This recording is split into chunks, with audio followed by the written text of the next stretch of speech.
సరే, తాడికొండ నియోజకవర్గంలో అరాచకాలు జరిగినాయి లేదో ఒక ప్రశ్నగా. అసలు తాడికొండ నియోజకవర్గంలో లాస్ట్ 5 సంవత్సరాల గవర్నమెంట్లో అయితే చిన్న చిన్న పెట్టి కషలు తప్ప ఇక్కడ అరాచకాలు అయితే ఏం జరగల.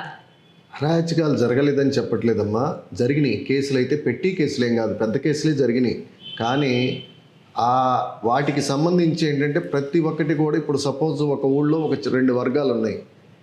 ఈ వర్గం మీదే దాడి చేసినోడే కేసు పెడతాడు. వాడి మీద వాళ్ళు పెట్టిన కేసు ఏమో వీళ్ళ మీద హత్యా ప్రయత్నం కేసు పెడతారు 307. వీళ్ళు దెబ్బలు తిని 307 పెట్టించుకుంటారు. వీళ్ళు వాళ్ళ మీద అటాక్ చేయలేని పరిస్థితుల్లో కూడా వీళ్ళు ఇచ్చిన కంప్లైంట్కి వాళ్ళకి ఒక కేసు కూడా ఉండదు. అలాంటి వాటిని కూడా మేము సీరియస్గా తీసుకొని వాటి మీద ప్రైవేట్ కేసులు వేయటం జరిగింది. ఈ రోజున ఆ ప్రైవేట్ కేసులు కాదు, ఆ ప్రైవేట్ కేసులే ఈ రోజున వాళ్ళని నిలబెట్టి మళ్ళీ 307గా ఫార్వర్డ్. ఇప్పుడు వాళ్ళ మీద పెట్టిన కేసుని వీళ్ళ మీద పెట్టే కేసు ఏదన్నా ఉంటే చిన్న పెట్టి కేసు 324 అలా పెట్టేవాళ్ళు. అది 324 కాదు, హత్యా ప్రయత్నం జరిగిందని మేము ప్రైవేట్ కేసు వేయటం వల్ల అది 307గా ఫార్వర్డ్, అంటే అటెంప్ట్ టు మర్డర్ కేసు కింద ఫార్వర్డ్ చేయడం జరిగింది. ఇప్పుడు మనం నిజాలు మాట్లాడుకుందాం. మరి తాడికొండ ఇప్పుడున్న అమరావతి సంబంధించిన దాంట్లో రాజధానిలో గ్రాఫిక్స్ అని జగన్మోహన్ రెడ్డి గారు వచ్చిన వెంటనే చూపించి వీడియోస్ చూపించడం జరిగింది కదా. మరి గ్రాఫిక్స్ ఎవరనే తెలియదు. మరి ఇప్పుడు గ్రాఫిక్స్ నిజాలు అయ్యే విధంగా ఈ కూటమి ప్రభుత్వం బిల్డింగ్స్ అన్ని కడుతుంది అంటున్నారా? అప్పుడు గ్రాఫిక్స్ నిజమా, ఇప్పుడు గ్రాఫిక్స్ కాదు నిజమని చూపించే దిశగా ఉందా? కాదమ్మా, ఇప్పుడు మనిషి అనేవాడు ఆశాజీవి. ఆ రోజున గ్రాఫిక్స్ అని చెప్పిన దానికి మోసపోయారు, గ్రాఫిక్స్ అని నమ్మారు.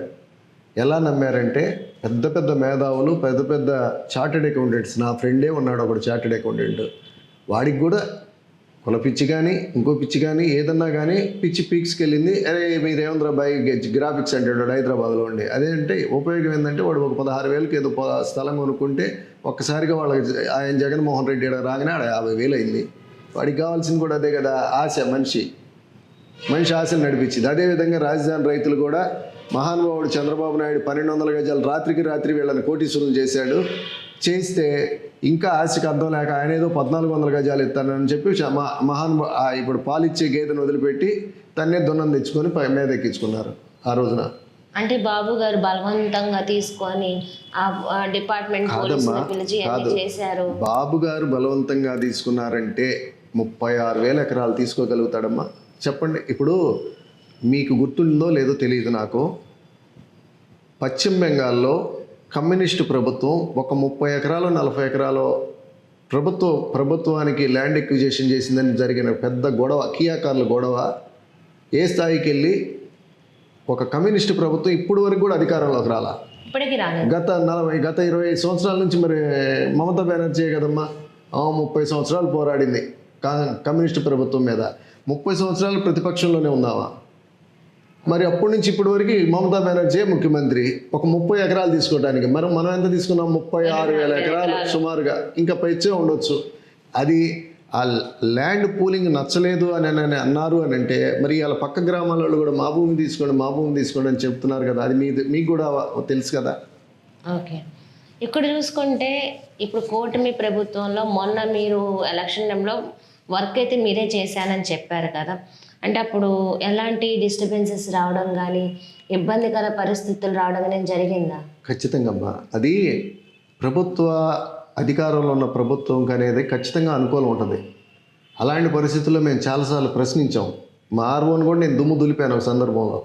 ఎట్లా అంటే పోస్టుల ఓటింగ్ జరుగుతుంటే ఒక్కొక్క పోస్టులు ఓట్ వేయడానికి మినిమం 10 నిమిషాలు 8 నిమిషాలు పట్టిద్ది అనేది వాళ్ళకి అవగాహన ఉంది. 2,000 ఓటింగ్ జరగాలి సపోజ్ మన చలపతి కాలేజీలో. 2 బూతులు, ఒక బూత్ పెట్టాడు ఫస్ట్. అంటే నేను మధ్యాహ్నం 4 గంటలకు వెళ్ళినప్పటికీ 20% ఓటింగ్ అవ్వాల. మధ్యలో మా ఎమ్మెల్యే గారు వెళ్ళి 2వ బూత్ పెట్టించాడు. పెట్టించినప్పుడు కొంత ఒక 30% రీచ్ అయ్యారు. మరి పిల్లలు అసలు ఎప్పుడూ లేని విధంగా పోస్టుల ఓటు పోయినసారి జరిగింది. పిల్లలతో సహా వచ్చి మేము అవసరం అయితే ఈ రేత్రి కాదు రేపు పొద్దున్న దాకా ఉండేది సరే ఓటు వేయాల్సిందే అని కూర్చున్నారు ఎంప్లాయీస్. ఆ పరిస్థితుల్లో ఆర్ఓని వాయిస్తే 3వ బూత్ పెట్టాడు. అప్పుడప్పుడు 3వది పెట్టలా. 3వ బూత్ పెట్టించడానికి నేను చేసిన గొడవ అంతా ఇంత చేయాల. అంటే ఆ రోజు కూడా దుర్మార్గంగా ఈ ఓట్లన్నీ కూటమి ప్రభుత్వానికి పడుతున్నాయి. ఏదో విధంగా ఓటింగ్ శాతం తగ్గించాలనే ఆలోచనతో ఆ రోజున ఏర్పాట్లు కూడా ఆ విధంగా చేశారు. కానీ అంతిమంగా ఇప్పుడు ఆ రోజే డిసైడ్ అయిపోయింది ఇంత ఓటింగ్ జరుగుతుంది కాబట్టి ఖచ్చితంగా నేను చెప్పాను. ఇంకా చెప్పాలంటే రేపు కౌంటింగ్ అనగా మా మండల నాయకుడు ఒక ఆయన గాబరా పడుతున్నాడు. మేమంతా హాయిలాండ్లో ఉన్నాం కౌంటింగ్కి వెళ్ళటానికి. ఏంటి బ్రదర్ అట్టున్నావు అంటే, ఎంత చూసుకున్నా 110 కంటే వచ్చేట్టు కనపడతలేదు బ్రదరు అన్నాడు. నీ దుంప దగ్గర నువ్వు ఒక నాయకుడివి, అసలు ఆ మాట ఏంట్రా బాబు. చూడు, రేపు 3 రౌండ్ల కల్లా ఒక్క ఏజెంట్ వైసీపీ వాడు ఉండడు. 3 రౌండ్లు జరిగిన తర్వాత ఒక వైసీపీ ఏజెంట్ ఉంటే నన్ను అడుగు. 140 మన టీడీపీకే వస్తున్నాయి. ఓకే, చూడు నువ్వు అల్టిమేట్గా నువ్వు చూస్తావు. వాళ్ళకి మహా వస్తే 15 స్థానాలు వస్తాయి, లేదంటే 16 వస్తాయి. అంతకు మించి అవకాశం లేదు. గాలి ఏకపక్షంగా దోలుతుంది. దానికి ఏ కారణాలు ఉన్నాయి కూడా చెప్పండి, నేను చెప్తానని చెప్పా.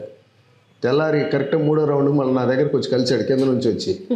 నేను 6వ టేబుల్లో ఉంటే, బ్రదర్ నువ్వు చెప్పింది కరెక్ట్ అయింది అన్నాడు. ఓకే, కానీ వ్యతిరేకత అయితే గట్టిగా వచ్చింది. బాగమ్మా, దానికి ఉదాహరణ నేను ఎప్పుడో చెప్పాను. నేను ఫస్ట్ టైం మా చలపతిలో ఇట్లా లీడర్ దాన్ని ఇప్పుడు ఎడ్యుకేటెడ్ పర్సన్స్ అందరితో లీడర్ అని చెప్పేసి ఒక ప్రోగ్రామ్ పెట్టారు మన శ్రావణ్ కుమార్ గారితో. దానిలో అందరూ కూడా డాక్టర్లు, అడ్వకేట్స్, లీడర్ విత్ ప్రొఫెషనల్స్ అనేది పెట్టారు. అయితే ఆ కార్యక్రమంలో నేను చెప్పా, ప్రతి ఒక్కళ్ళు వాళ్ళ సొంతంగా మాకు మా రాజధానిలో అది కల్పించండి, రాజధానిలో ఇది కల్పించండి, రాజధానిలో భూములు ఇచ్చిన వాళ్ళకి ఆ ప్యాకేజీ ఈ ప్యాకేజీ ఇచ్చిన వరకు చాలరా బాబు, ఇచ్చిందే ఎక్కువ. ఆ ఇచ్చిన దానికే దేశం మొత్తం ఈర్షపడి మీ అలా ప్రభుత్వం పోవడానికి కారణమైంది. అది కాదు, ఇంకా ఏమన్నా మీరు అడగండి సమస్యలు. ఒక ల్యాండ్ టైటిలింగ్ యాక్ట్ ఉంది. ఆ ల్యాండ్ టైటిలింగ్ యాక్ట్ అనేది రేపొద్దున పోరాడారు వాటి మీద. కాదమ్మా, అది జనం అందరికీ ఇది. మా ప్లేటర్లు కాదు, మా ప్లేటర్లు ఇది కాకపోతే ఆర్డీఓ ఆఫీసులో కేసు ఉంటే ఆడపోయి చేస్తాము, లేదంటే జిల్లా కలెక్టర్ దగ్గర ఉంటే అక్కడ పోయి చేస్తాం. ఎక్కడైనా మా ఫీజు మాకు ఇవ్వాల్సిందే కదా. అప్పుడే ఇంకా గ్రాబింగ్ లేకుంటే ఇంక మేమే డిమాండ్ చేసి ఫీజులు తీసుకోవచ్చు. అది కాదు, చట్టాన్ని నిర్వీర్యం చేసి, న్యాయస్థానాలను నిర్వీర్యం చేసి ఒక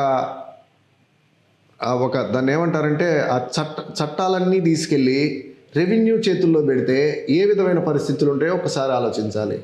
అంటే సపోజ్ ఇప్పుడు నీ హక్కు ఉంది, భూమి హక్కు. ఒక రెవెన్యూ అథారిటీ ఉంది.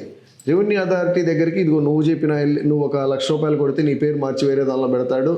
లేదు, అక్కడున్న లోకల్ నాయకుడు నీ మీద ప్రేమ ఉండి ఇదిగో దీన్ని ఇట్లా మార్చంటే మారుస్తాడు. ఒక్కసారి టైటిలింగ్ యాక్ట్లో రిజిస్టర్లో మార్చిన తర్వాత నీ తీసుకోవాలంటే నీ జీవితం అంతా పోయినా కానీ కుదరదు. అది కూడా దానిలో న్యాయస్థానానికి ప్రమేయం లేకుండా, న్యాయస్థానానికి ఎలాంటి అవకాశం లేని పరిస్థితులు, ఓన్లీ ఒక రివ్యూ, హైకోర్టు ఒక్కదానికి ఒక రివ్యూ ఇచ్చే అవకాశం ఇచ్చాడు. అంటే వాళ్ళు చేసేదే చట్టం. అంటే ఎవడైతే ఒక లోకల్ నాయకుడు ఉన్నాడో వాడి కనుసన్నల్లో కనుక ఏ వ్యక్తి నడవపోయినా వాడి భూ వివాదాలు సృష్టించి మొత్తం వాళ్ళ జుట్టంతా చేతుల్లో పెట్టుకునే విధంగా ఒక ప్లాన్ చేశారు. అది ఇంతకుముందు లేవా? పట్టాదారు పాస్బుక్ యాక్ట్ ఉంది. ఇంతకుముందు అవన్నీ కూడా ఇప్పుడు దానికి చెప్పిన భాష్యం ఏంటంటే ఇప్పుడున్న లిటిగేషన్ తగ్గించడానికి అంటాడు. ఎంఆర్ఓ దగ్గర పరిష్కారం అవుతుందా, ఆర్డీఓ దగ్గర పరిష్కారం అవుతుందా, జాయింట్ కలెక్టర్ దగ్గర ఒక్కొక్క కేసు అక్కడ 7 సంవత్సరాలు పట్టిన సందర్భం ఉంది. అయితే ఇంకా జడ్జెస్ ఉదయం 10:30కి బెంచ్ ఎక్కితే 2ంటికి దిగుతారు, 3:30కి మళ్ళీ 2:30కి ఎక్కితే సాయంత్రం 5 వరకు ఇదే వర్క్లో ఉంటారు. కానీ జాయింట్ కలెక్టర్లు, ఎంఆర్ఓలు మనకి చెక్కరు. ఉదయం కోర్టు ఉందనంటే శనివారం నాడు వాళ్ళకి ఏదో అఫీషియల్ పనులు ఉంటాయి, తర్వాత ఏదో రాజకీయ ఒత్తిళ్ళు ఉంటాయి, మళ్ళీ ఎమ్మెల్యే గారి ప్రోగ్రాంలు ఉంటాయి, అక్కడ లోకల్ నాయకుడు ప్రోగ్రాంలు ఉంటాయి. ఇవన్నీ చూసుకునే వాళ్ళు కోర్టు ఎప్పుడు చేస్తారు? అలాంటి పరిస్థితుల్లో అక్కడ పరిష్కారాలు అవుతాయా? ఈ పెట్టిన పిచ్చి యాక్ట్ లేనిపోయిన వివాదాలు సృష్టించడానికి కారణం అవుద్ది. అదే కనుక అమలు జరిగితే ఈరోజు సామాన్యుడు ఎవడు కూడా నాది అని చెప్పుకోవడానికి ఏముండేది కాదు. అది రద్దయింది. మరి మా బాబు గారు ఇచ్చిన 2వ సంతకం అదే కదా.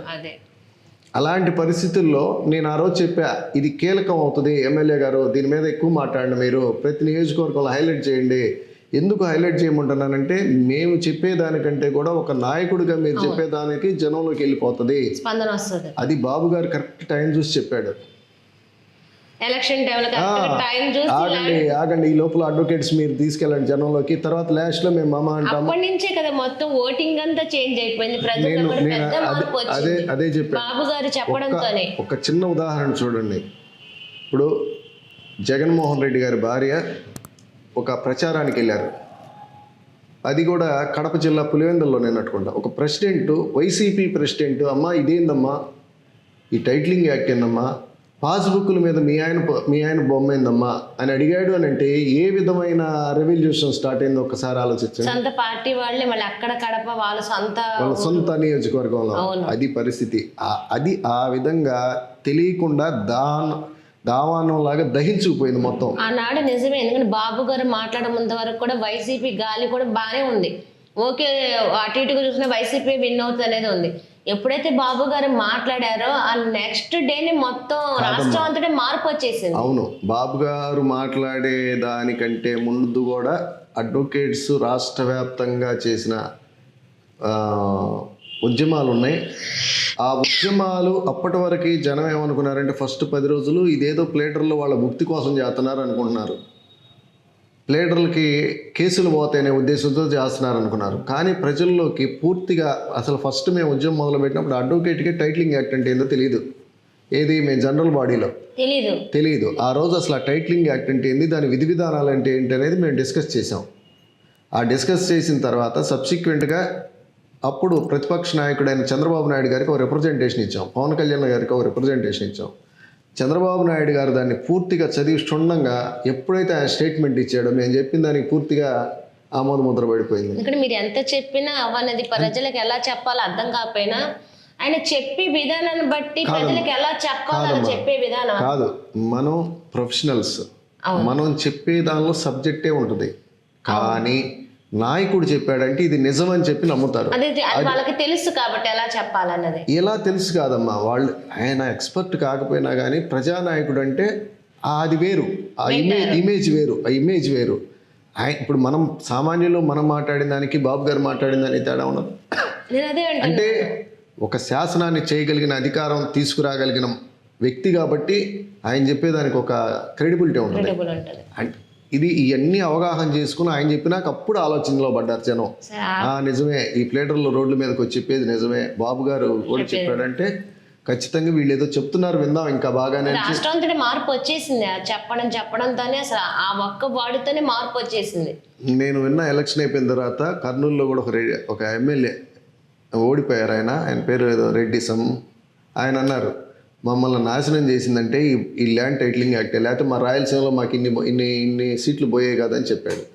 అది మేము ముందే చెప్పాం, రాయలసీమకి ఎఫెక్ట్ తగులుతుంది ఇదేనండి.